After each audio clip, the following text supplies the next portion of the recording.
no Ceará. Apoio Assembleia Legislativa.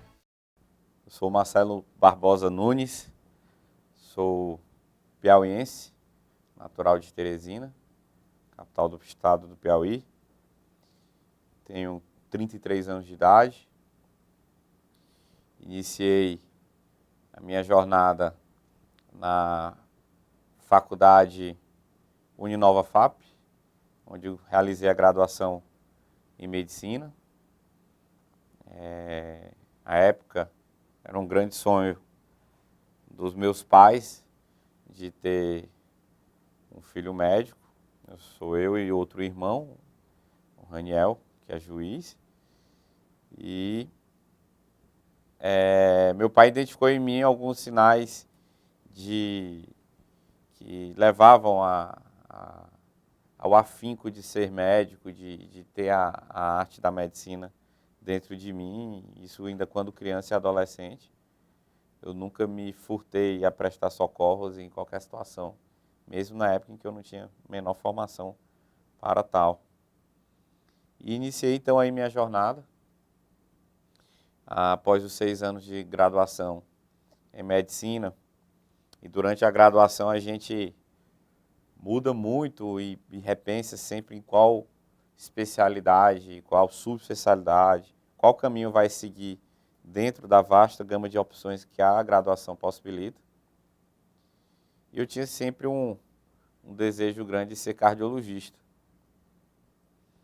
Iniciei então a primeira residência médica, foi na Universidade Federal do Piauí, no Hospital Universitário. Eu participei da primeira turma de residentes em clínica médica do HU da UFP, porque era a especialidade pré-requisito para se fazer depois a subespecialidade de cardiologia. No entanto, durante esses bons 2 anos de clínica médica, percebi que eu tinha um afinco e um prazer muito grande em estar em ambientes com pacientes graves. Eu levava aquilo com muita seriedade, mas muita serenidade.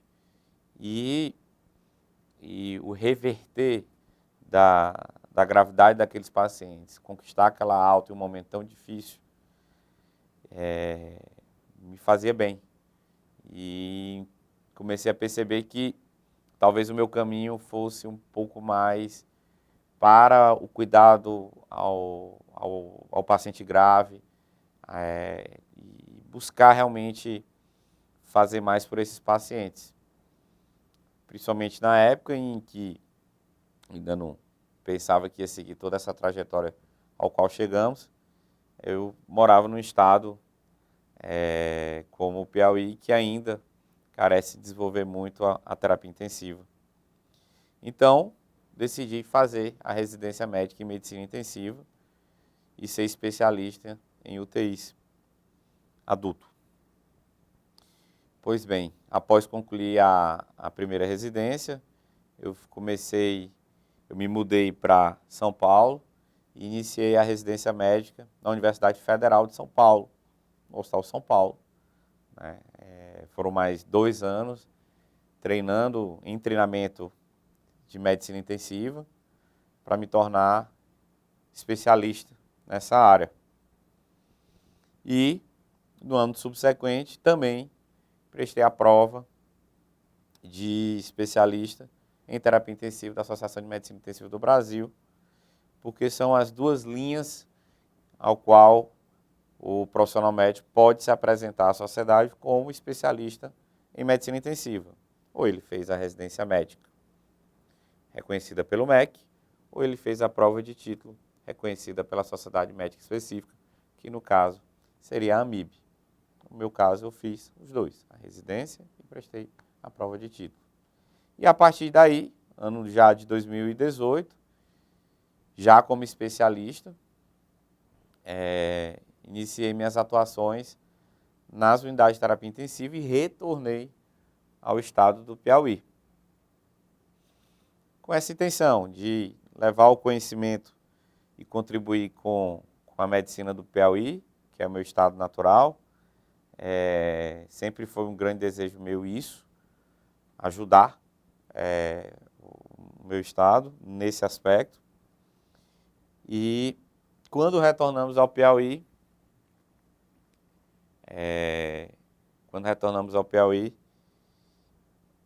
a gente iniciou a jornada dentro do hospital, alguns hospitais de mercado e também dentro do Hospital Rio Puti, da Apvida.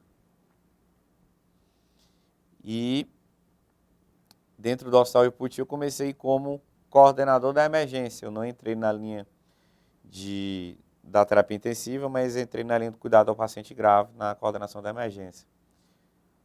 E o tempo foi passando, a gente foi se desenvolvendo, foi estudando mais o processo de gestão e como estar do outro lado da moeda, fora da assistência, e fomos trabalhando essas duas vertentes, até que recebemos o convite para a direção médica do Hospital Rio Puti, que era o hospital da empresa em Teresina, que é o hospital da empresa em Teresina. Ficamos mais um período, por volta de quase um ano, nessa função, estávamos nessa função, e em outubro de 2019 recebemos o convite. À época, o superintendente da rede hospitalar da empresa era o Dr. Anderson Nascimento, e ele sabia da minha formação e me dá vontade de expandir sobre a terapia intensiva que a gente já vinha desenvolvendo, e recebi o convite, então, de ser o diretor médico nacional, dito diretor corporativo de medicina intensiva da Apvida. E iniciamos aí a jornada. Na época, tínhamos por volta de 500 leitos de terapia intensiva espalhados pelo Brasil. A empresa já possuía esse porte nacional. E 5 meses depois, iniciou a maior pandemia desse século, com uma demanda muito grande sobre leitos de terapia intensiva para cuidar dos pacientes com quadro de Covid-19 grave. Acho que foi isso, até o momento de hoje.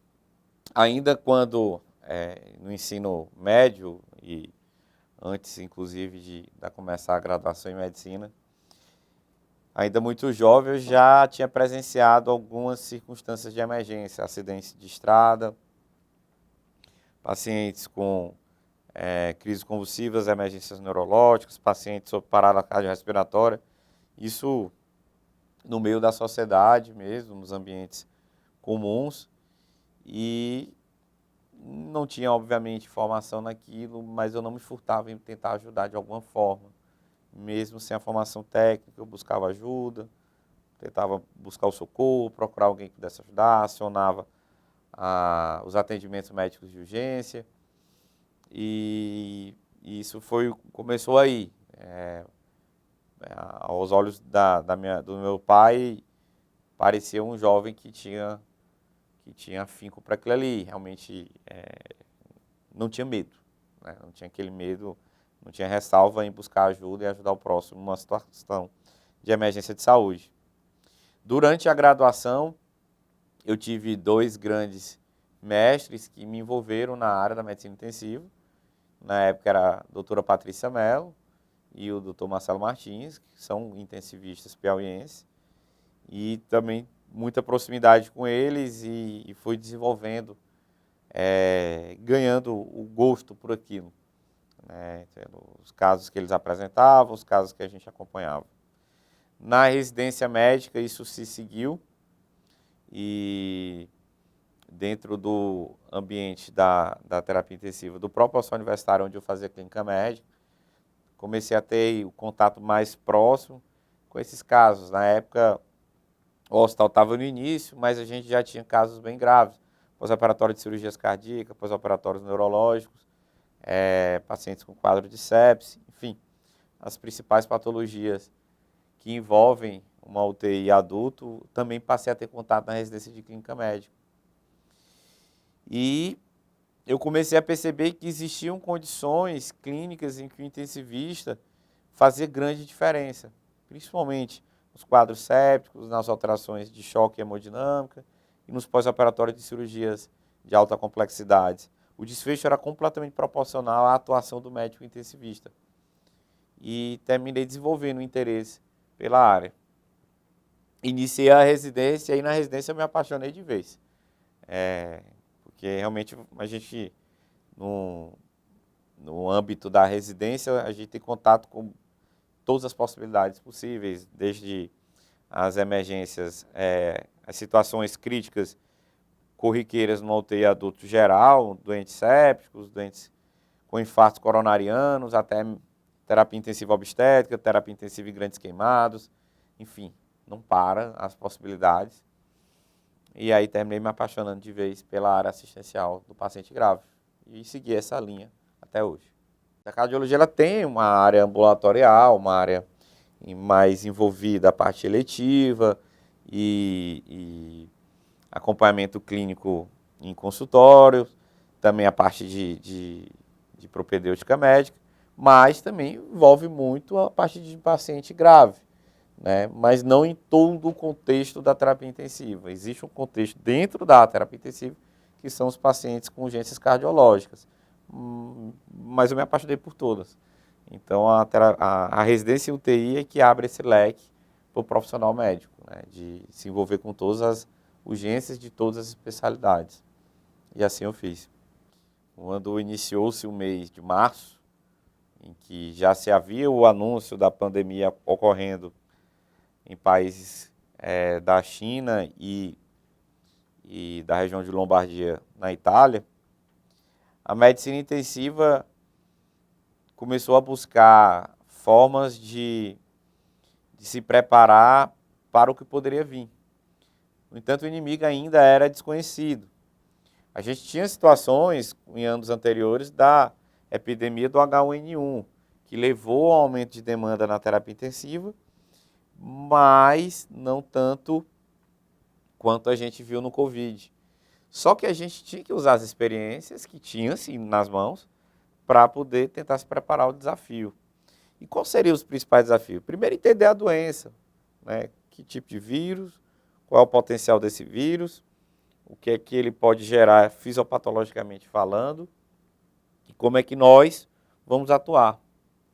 Segundo, era tentar entender qual o impacto daquela transmissibilidade daquele vírus na quantidade de pacientes com quadros moderados a graves, ou seja, quadros de pacientes que precisariam ser internados. A gente tinha que tentar calcular e mensurar, baseado na experiência principalmente chinesa e italiana, quantos leitos de enfermaria foram abertos, quantos leitos de terapia intensiva eles precisaram para atender à demanda.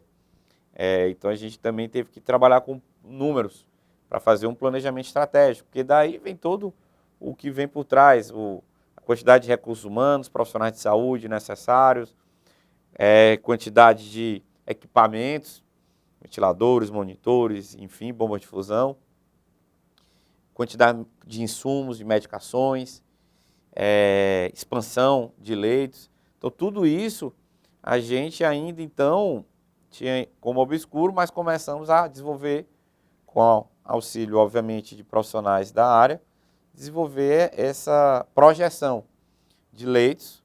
Então, a gente tinha duas vertentes. Tínhamos que organizar a assistência desse paciente e tínhamos que organizar a estrutura necessária para garantir essa assistência.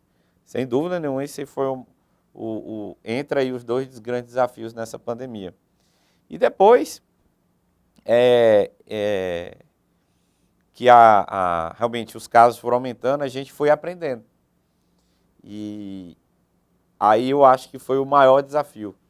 A comunidade médica, não só a terapia intensiva, teve que aprender muito rápido, né?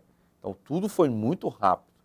E no início a gente não tinha muita evidência científica do que precisava ser feito, mas com o investimento na ciência que ocorreu, tudo isso foi desenvolvido de forma muito rápida e a gente foi aprendendo também com as evidências que foram surgindo e os resultados de toda a comunidade médica no mundo foi melhorando também. Em relação à preparação, e falando bem específico sobre a Apvida mesmo, a empresa teve uma conduta muito séria, muito muito robusta, ela realmente entendeu que a pandemia iria acontecer e buscou os melhores profissionais que haviam em cada área para formatar um time, uma comissão que ficou responsável por desenhar e acompanhar toda a pandemia. E desenhou o planejamento estratégico para essa epidemia. Então a gente tinha um grande time envolvendo a parte de suprimentos e uma logística intensa, disponibilidade de aviões, caminhões, ambulância, enfim, o que era necessário para buscar esses suprimentos. Também tínhamos um grande time de engenharia, manutenção, para a expansão física desses leitos. Desenvolvemos uma área de recrutamento de profissionais, não só médicos, todas as áreas, enfermeiros, técnicos, fisioterapeutas, a área de laboratório, a área de imagem e, claro, a área do corpo clínico de médicos. Também tínhamos uma equipe específica para isso. Tinha uma equipe específica envolvendo intensivistas, clínicos, infectologistas, enfim, todos responsáveis para delinear a linha de tratamento da empresa, tratamento clínico, o que a gente ia fazer, como é que a gente ia fazer, qual a experiência que a gente tem dos outros países, o que a gente já tem de evidência aqui que a gente pode usar. Uma área muito boa de epidemiologia, criando dados em tempo real, diariamente. A gente acompanhava a quantidade de casos, quantos pacientes internados, quantos pacientes buscavam a emergência, quantos pacientes tiveram que ir para a UTI, quantos óbitos, quantas altas tivemos, né? E sempre acompanhando o nosso coeficiente de mortalidade, buscando realmente, perseguindo sempre o melhor, né? Tínhamos que buscar sempre ser os melhores. Então a conseguiu construir um time muito grande e robusto, com todas essas áreas envolvidas, para poder fazer o melhor durante essa pandemia. E cada área foi entregando isso. Tínhamos isso desde o início, até hoje, inclusive, a gente tinha reuniões envolvendo essas áreas diariamente, todos os dias. Então, todos os dias a gente tinha uma pauta específica para a pandemia, com cada área desenvolvendo e trazendo sua demanda e a gente realmente caminhando junto, buscando o melhor para o paciente. Por isso que conseguimos a expansão necessária, a quantidade de leitos necessária e os resultados brilhantes que apareceram aí em mortalidade dos pacientes da Apivida.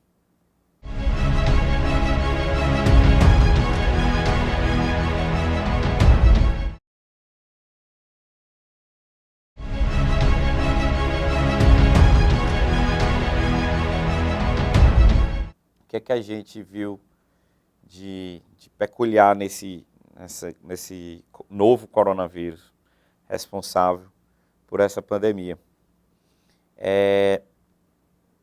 Quando a gente tem quadros de infecção viral, até então a gente tinha tido manifestações graves quando ocorreu a epidemia do H1N1.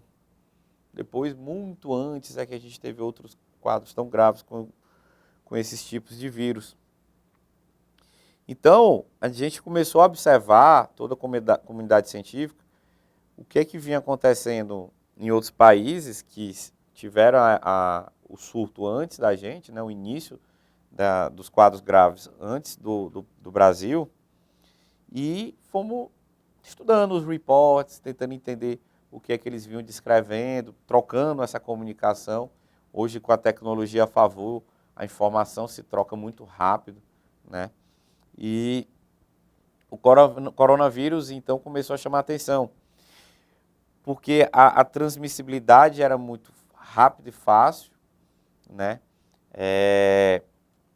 E o surgimento de quadros moderados a graves também gerava uma quantidade muito grande no sistema de saúde. Então, a primeira coisa que a gente tinha que entender era como atender uma grande quantidade de pacientes ao mesmo tempo, né? Tempo era algo muito raro. Então, a gente tinha um volume muito grande de pacientes. E a gente começou a entender que tinham pacientes que davam sinais claros de que, de fato, iam ter um quadro de gripe, uma infecção de viária superior, limitada. 10, 14 dias, aquele quadro seria se limitar. A gente ia tratar e ele ia ficar muito bem. Mas tinha outros pacientes que já davam outros sinais, tanto clínicos quanto laboratoriais, que iam necessitar de internação. Então o coronavírus começou a mostrar para a gente que mais do que isso, esses pacientes iam evoluir para quadros respiratórios graves, o que a gente chama de síndrome de desconforto respiratório aguda grave. Então, além de internar em enfermarias, esses poderiam evoluir com quadros com necessidade de terapia intensiva, né, e a necessidade de intubação orotraqueal e um suporte ventilatório artificial, não só o ventilatório. Outros pacientes também poderiam evoluir com outros tipos de suporte artificiais, hemodiálise, a própria ECMO e etc. Então, chegou um momento em que o coronavírus mostrou que uma grande quantidade de pacientes graves chegariam ao mesmo tempo. E a gente tinha que expandir de forma muito rápida o uso de terapia intensiva. Mais do que isso, a gente tinha que contratar equipes muito rápido e treiná-las de forma muito rápida, para exatamente saber o que fazer com esse tipo de paciente grave, né? Eu sempre falei para a equipe que, para quem me perguntava sobre o COVID moderado grave, não o quadro leve, que o COVID ele não aceita desaforo. Se você falha em algum ponto, provavelmente a repercussão é muito grave, né? Então tem que ser muito disciplinado na condução desse paciente. Turno após turno, dia após dia, não pode falhar. A gente tem que se cobrar isso e realmente ser muito preciso e disciplinado no que está fazendo com esses pacientes. Só assim se conquista a alta desses pacientes. Garantir os leitos, garantir uma equipe treinada e ser criterioso diariamente até o momento da alta.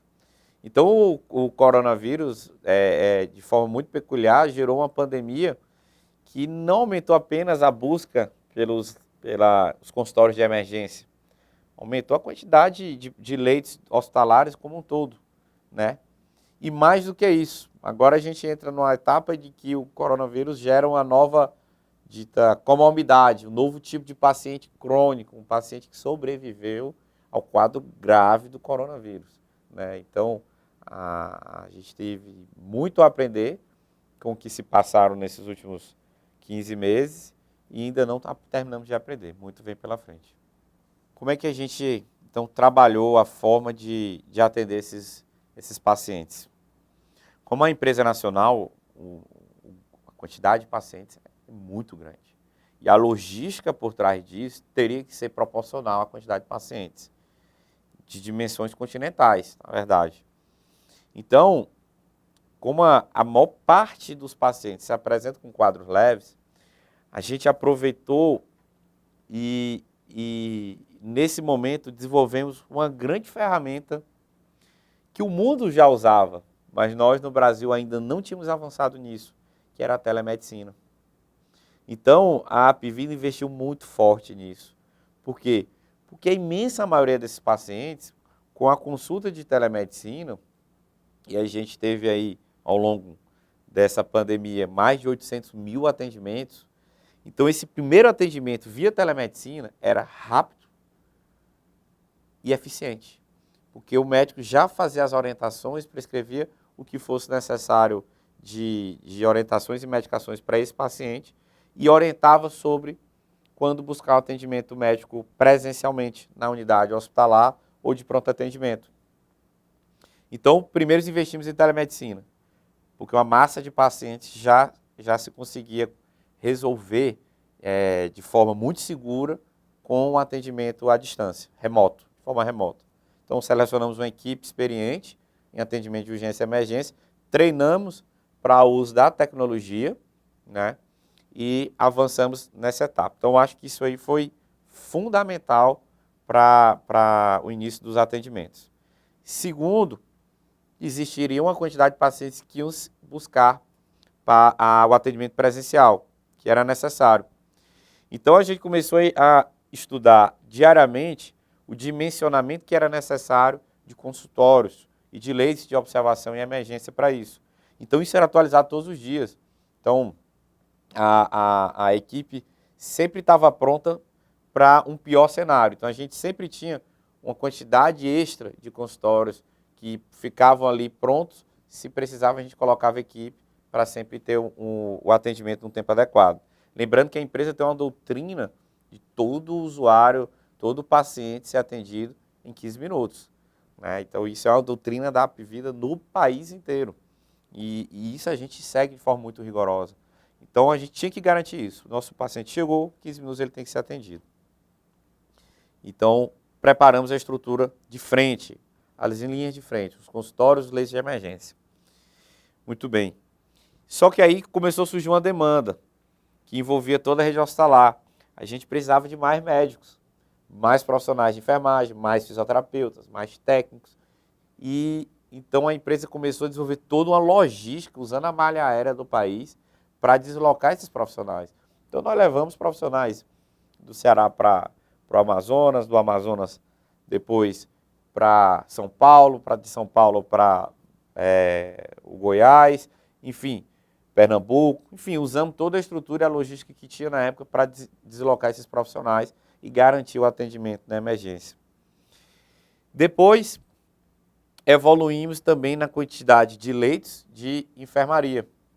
Porque o paciente que fica na enfermaria, em regra, é o paciente que está precisando de um suporte adicional de oxigênio, mas não tem sinais de alarme, de criticidade que necessitaria de terapia intensiva. E mais do que isso, desenvolvemos um enorme programa de deshospitalização hospitalar, liderado pela doutora Luciane Amaral. Fantástico o programa que ela desenvolveu, com oferta de oxigênio suplementar e concentradores de oxigênio, um protocolo seguro de deshospitalização. Então, a gente não só aumentou a quantidade e suficiência de leitos de enfermaria, mas também conseguimos garantir a deshospitalização desse paciente. Então, esse paciente conseguia ficar com quadro moderado, com acompanhamento da equipe diariamente, tanto presencialmente quanto remotamente, com o oxigênio suplementar no domicílio, com segurança. E a taxa de sucesso foi acima de 99% de pacientes que não precisaram retornar ao hospital. Ficaram com oxigênio em casa, com o carinho da família, com o acompanhamento da nossa equipe e tiveram alta da necessidade de oxigênio em domicílio. Então foi uma estratégia fundamental para garantir a suficiência de rede e também um acolhimento maior, uma medicina mais humana, porque esses pacientes estavam no ambiente domiciliar de forma segura.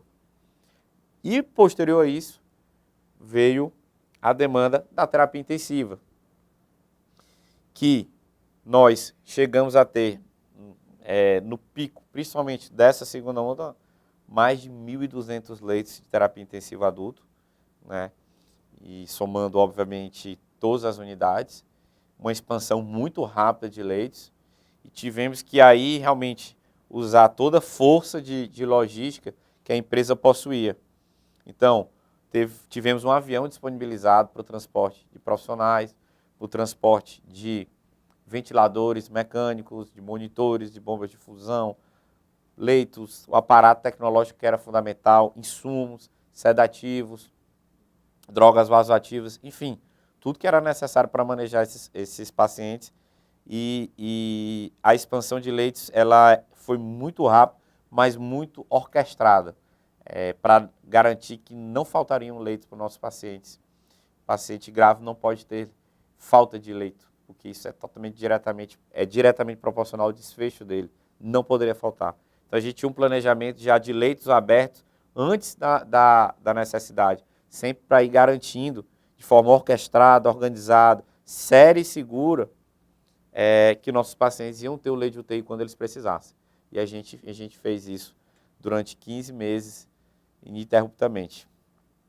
E eu acho que foi isso que garantiu realmente a assistência aos pacientes com coronavírus grave que vinha chegando. Estratégia, planejamento e o envolvimento de múltiplas áreas. Durante todo esse processo da pandemia, acredito que todas as áreas da empresa, não só as que se envolveram diretamente com a assistência, tiveram que se redesenhar e desenvolver formas mais eficientes, mais rápidas, mais custo-efetivas também, de entregar a sua demanda, a sua pauta. Então, isso tudo fica o legado, né? De tudo isso fica-se o legado. A gente hoje tem um arsenal de equipamentos em terapia intensiva completamente novo e muito moderno, né? Esse é um dos legados que fica. Hoje temos equipes multidisciplinares, equipes médicas completamente mais experientes no manejo de pacientes graves, né? Quem aprende a manejar um COVID grave, o profissional que treinou isso, que viveu isso, é um profissional habilitado para manejar qualquer outro tipo de urgência, desde que bem orientado e treinado por um médico intensivista presencialmente ou remotamente. Então a gente tem equipes mais robustas, mais seguras nos procedimentos que são necessários, na rotina de cuidado ao paciente grave. E isso é um legado que fica também, a experiência que a equipe adquiriu ao cuidar da linha do paciente grave. O projeto da telemedicina, na verdade, se expandiu de uma forma muito grande e hoje não está voltado mais ao atendimento apenas do COVID, né? Já existe a telemedicina de urgência, está a telemedicina eletiva de consultas em várias áreas também já funciona a todo vapor e novos projetos envolvendo telemedicina também já estão acontecendo. Mais do que isso, e muito bem lembrado, durante a pandemia, e precisamente bem no início, no mês de março, a empresa desenvolveu um programa de telemedicina do paciente grave, que na época foi denominado Telegrave. O que era isso? O que é esse projeto? Esse projeto ele envolve um médico intensivista titulado 24 horas por dia, à disposição do país inteiro, com a tecnologia necessária para tal, para discutir qualquer paciente grave nas emergências do país. Ou seja, o paciente procurava um pronto atendimento da empresa e o médico da emergência abordava aquele caso evoluiu com uma forma mais grave, então aquele médico da emergência ele tem, na verdade, à disposição um intensivista 24 horas por dia para fazer essa troca de comunicação, essa melhor conduta, buscar a melhor abordagem àquele paciente orientado por um especialista em paciente grave, que é o intensivista. Então, esse legado também ficou e hoje funciona em todas as unidades que recebem pacientes em urgências e emergências, esse acesso à plataforma de telemedicina do paciente grave, o que dá mais uma segurança sobre a assistência que está sendo provida àquele paciente. Então, foi um outro legado que vem ficando também para a empresa. Então, acho que é muito disso, o ganho nos projetos de telemedicina, o ganho na experiência da equipe, o ganho no arsenal tecnológico, né, que a empresa realmente investiu muito em vários métodos invasivos e não invasivos, os aparelhos respiradores, os aparelhos de alto fluxo nasal, os aparelhos de ventilação não invasiva, as formas de monitorização desse paciente, enfim, tudo isso foi um legado que fica não só para a Apvida, com certeza vai ficar para a maioria das unidades de terapia intensiva do país, vão ter um legado sim que trouxe uma melhora. Infelizmente, esse grande mal que foi a pandemia trouxe esse bem, né, que é o legado, né?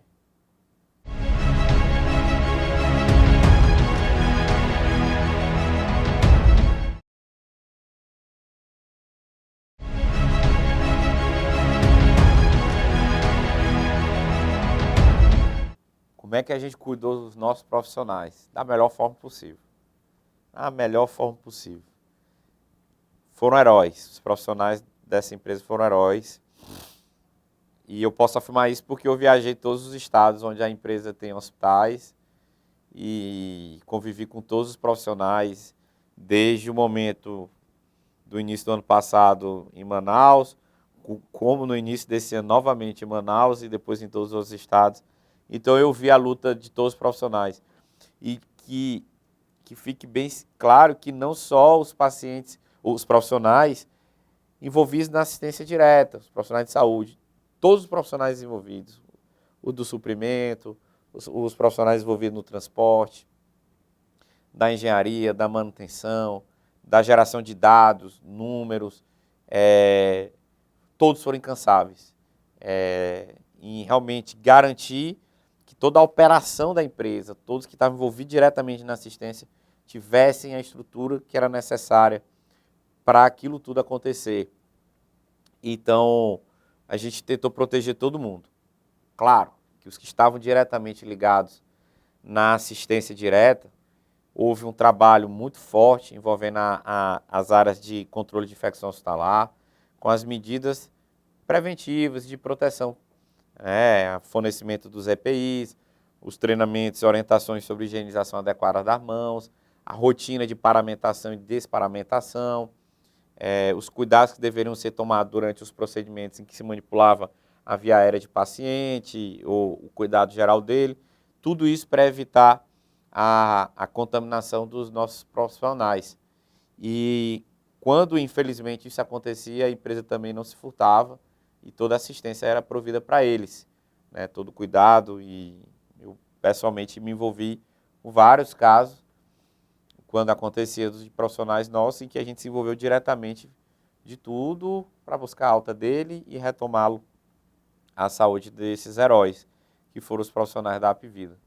Hoje, durante a pandemia, a Apvida já atuava nas 5 regiões do país e fez um investimento de mais de 220 milhões de reais em EPIs, insumos, medicamentos, equipamentos. Então, realmente não poupou esforço nesse sentido. Possuímos mais de 15 mil profissionais médicos, mais de 15 mil profissionais de odontologia envolvidos. Foram realizadas mais de 6 mil contratações de profissionais para reforçar o time durante a operação da pandemia. E a logística envolvida na aquisição de equipamentos de proteção individual e de orientações, treinamento, como esses profissionais deveriam se proteger, a gente não poupou recursos. Isso era fundamental, era uma premissa básica que a gente tinha na comissão de crise, é que todos que estavam envolvidos ali seriam protegidos, ninguém ia ficar para trás. E assim a gente fez, e foi mesmo, foi dessa forma que foi feito. E eu só tenho a agradecer esses profissionais. Acho que eles reconheceram essa premissa da empresa de protegê-los e realmente se entregaram durante toda a pandemia de forma incansável. Fizeram o que podiam, o que não podiam, o possível e não possível, e o impossível para estarem ali dando assistência ao paciente da melhor forma que eles sabiam fazer, sem dúvida nenhuma. Desde o início da pandemia, eu sempre tinha muito claro para mim, a cada paciente que a gente perder, e infelizmente eu sei que a gente vai perder alguns pacientes na terapia intensiva, mas para cada paciente que a gente perder, a gente vai ter que conquistar aqui 100 altas. Então eu tinha uma premissa de sempre ter ser positivo, de buscar que a perda de um paciente que é muito doloroso para todos nós, mesmo os que já convivem com isso na terapia intensiva há muito tempo, é sempre doloroso, cada vida perdida. E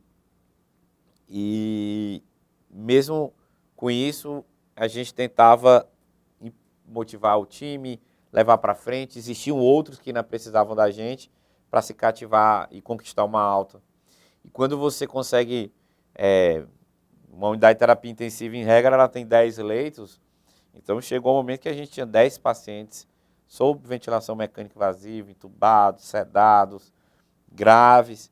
E então, cada alta daqueles pacientes que a gente conseguia tirar da ventilação mecânica ou conseguia tirar da UTI e, por fim, da alta do hospitalar, a gente fazia questão de comemorar, de registrar, de estar próximo da família, de realmente agradecer ao que conquistamos.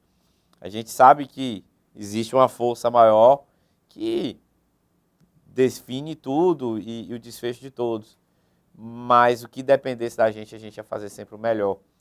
E fazíamos questão de registrar essas conquistas, né? Essas altas, e se envolver, realmente entender. Algo que humaniza muito é entender a biografia. Cada um daqueles pacientes, né? Quem é aquele paciente ali? É filho de quem? É pai de quem? O que ele fez durante a vida? O que a gente vai lutar por ele?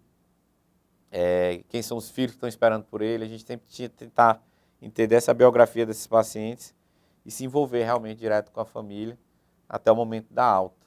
Acho que isso tornava o cuidado mais humano e cada alta realmente tinha que ser comemorado.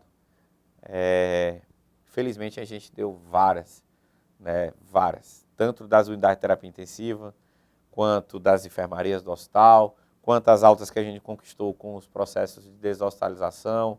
Cada vez que a gente ia deixar um paciente em casa era uma vitória extrema, né? Tinha alguns pacientes que a gente deshospitalizava e ia entregar em casa para a família, então aquilo era uma vitória. A empresa também teve um cuidado muito grande do acolhimento familiar e de ter a comunicação diária, de que o boletim acontecesse, que a família tivesse ciente diariamente do que estava acontecendo, o que é que estava sendo planejado, como que o paciente estava evoluindo. A gente controlava, inclusive, se esse acolhimento estava sendo feito de uma forma humana, adequada e de forma diária, né? Até porque é muito duro para um familiar não ter essa informação, né? A gente sabe que em algum momento da pandemia essas visitas ficaram restritas, né, dentro das unidades hospitalares. Então a gente tinha uma preocupação muito grande em que a comunicação estivesse acontecendo diariamente. Enfim, cada alta a gente tinha que maximizar essa vitória, né? Infelizmente lamentar os óbitos que aconteceram e era isso. Para cada óbito tinha que ter 100 altas, essa é a nossa premissa mínima. Quando a pandemia começou, e ela primeiro sinalizou lá em Manaus, né, no estado do Amazonas, a quantidade de casos realmente começou a aumentar, a quantidade de pacientes graves e etc. E eu fui o primeiro que me desloquei para lá. Inclusive, eu fui no avião da empresa, fomos para Belém, na sequência, no outro dia, fomos para Manaus. E no início do ano passado. E eu adoeci lá, eu tive o coronavírus. Na época era tudo muito obscuro, mas estava seguro, estava confiante que ia ter uma evolução favorável. Retornei pro meu lar e evolui super bem, tive um quadro moderado, mas uma evolução satisfatória, sem necessidade de internação. E mesmo durante todo esse período, tive o apoio, também busquei sempre estar apoiando o que fosse necessário para toda a operação. E isso não aconteceu só comigo, que era um executivo. Outros executivos também adoeceram. E foi impressionante como eles eram incansáveis. Realmente, às vezes em casa, sintomáticos, com quadros leves, mas ali sempre buscando, tentando, mesmo a gente não aceitando, não, tentando ajudar, tentando contribuir com toda essa operação de saúde. Então, realmente, não só a operação, quanto os executivos, eles foram incansáveis, de todas as áreas. Bom, sobre o Covid crônico, a gente teve que aprender a entender como que seria como que esses pacientes Covid sobreviventes de quadros graves e moderados se apresentariam, quais seriam as especificidades no manejo desse paciente já numa forma ambulatorial e como que a gente iria reabilitar a funcionalidade desse paciente, né? Como que a gente faria para devolver esse paciente à sociedade de uma forma apta, com a funcionalidade restabelecida. E aí realmente a ciência começou a entender, depois que o grande volume de pacientes crônicos foram surgindo, a evidência também de como é que deveria ser a abordagem também foi surgindo. E a gente foi entendendo que existiam estratégias durante a internação que já poderiam minimizar as sequelas do Covid, né? Tanto sequelas pulmonares, sequelas musculares, sequelas neurológicas, sequelas, enfim, orgânicas. Então, já existem estratégias que a gente pode fazer durante a internação que reduzem essa disfuncionalidade do paciente. Durante o período imediato de alta, a gente também tinha um acompanhamento próximo desses pacientes e, obviamente, dependendo de qual disfuncionalidade o paciente apresentasse, ele tinha um encaminhamento adequado. Se ele tivesse uma disfunção motora na sua funcionalidade, ele ia ter uma reabilitação com a fisioterapia motora, sem dúvida. Se ele tinha uma disfunção que necessitasse, pelo tempo de intubação ou por ter sido traqueostomizado, um acompanhamento com a fonoaudiologia, assim seria encaminhado. Da mesma forma, alguns pacientes saíram com lesões renais e dependência de hemodiálise, então ele tinha um acompanhamento também como especialista. Enfim, cada área e cada paciente tem que ser visto de uma maneira global. Mas especificamente nessas sequelas do Covid, a gente tinha os encaminhamentos das áreas adequadas para restabelecer a funcionalidade e, de fato, aí fazer um recomeçar para ele, em questão de 15, 30, às vezes 60 dias, a maioria desses pacientes a gente conseguiu reabilitá-lo, tá? E retomar uma funcionalidade suficiente para uma vida normal, tá? Mas esse cuidado, às vezes, inclusive, a gente conseguia deshospitalizar pacientes do hospital, já da enfermaria, do pós-UTI, para casa, mas com um cuidado, um zelo sobre como é que ele seria reabilitado. Isso foi conquistado ao longo do tempo e a gente também veio aprendendo. E hoje já é muito mais robusto, né? Quando a gente compara ao período pós-primeira onda com pós-segunda onda, a gente hoje já tem um programa muito mais robusto, com estratégias bem desenhadas para prevenir a perda de funcionalidade desses pacientes, a cronificação deles, ou para reverter o que for possível no pós-alta deles. Tá? Então, a empresa tem esse olhar para esses pacientes, sem dúvida nenhuma. Quais são os cuidados que a população tem que ter em mente? Primeiro, entender que a pandemia não acabou, né? A pandemia não acabou. Temos novas variantes que surgiram em outros países e que estão gerando um aumento de casos em pacientes, em pessoas não vacinadas, né? Em imensa maioria não vacinadas. E uma quantidade menor de pacientes vacinados, entende-se que a imensa maioria já está protegida. No entanto, como a pandemia não acabou, as medidas relacionadas à proteção da população devem ser mantidas. O uso adequado de máscaras, a higienização das mãos, vacine-se, né? O caminho é a vacinação, sem dúvida nenhuma. Evitar as aglomerações, respeitar as orientações das autoridades públicas e sanitárias, né? E, de fato, se cada um fizer o seu dever de casa, fizer o seu papel, usar a máscara, evitar aglomeração, respeitar as orientações que as autoridades do governo estão orientando. E, claro, quando chegar o seu momento, se vacinar, tenho certeza que em um espaço de tempo menor, a gente chega a um novo normal, a um restabelecimento do período pré-pandemia. Mas ainda não chegou esse momento. Então, realmente, a população ainda tem que fazer o seu dever de casa, tem que seguir isso. Sei que não é fácil, mas é necessário, né? Não é fácil, mas é necessário seguir todas essas recomendações e não o contrário, não entender que a pandemia acabou, porque eu já estou vacinado, eu vou me descuidar, porque é nisso que você põe em risco a vida do próximo. E se a gente passar a entender que enquanto não ficar bom para todos, não fica bom para ninguém, a momento que a gente entender que vai ser assim, a pandemia ela vai passar, tá? Mas não chegou esse momento ainda, infelizmente. Acho que está próximo, mas não podemos garantir isso ainda. Então, primeiro vamos vacinar toda a população e vamos seguir com as medidas sanitárias de restrição que são implementadas por cada governo.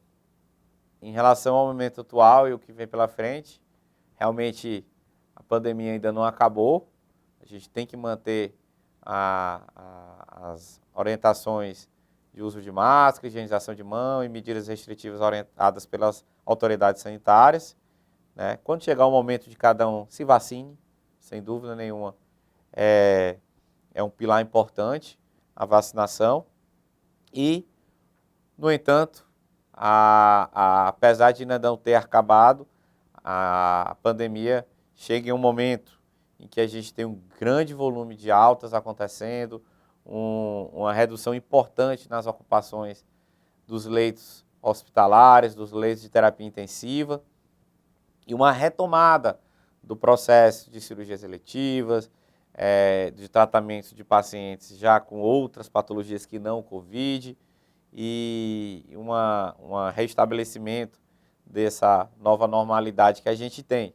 Então, acho que essa é a boa notícia. Possivelmente um pior momento da segunda onda já passou, né? Mas não é para a população afrouxar.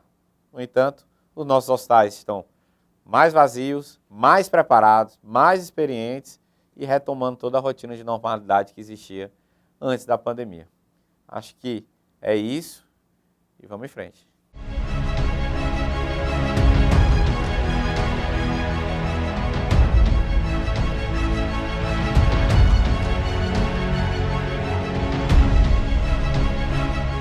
Pandemia no Ceará.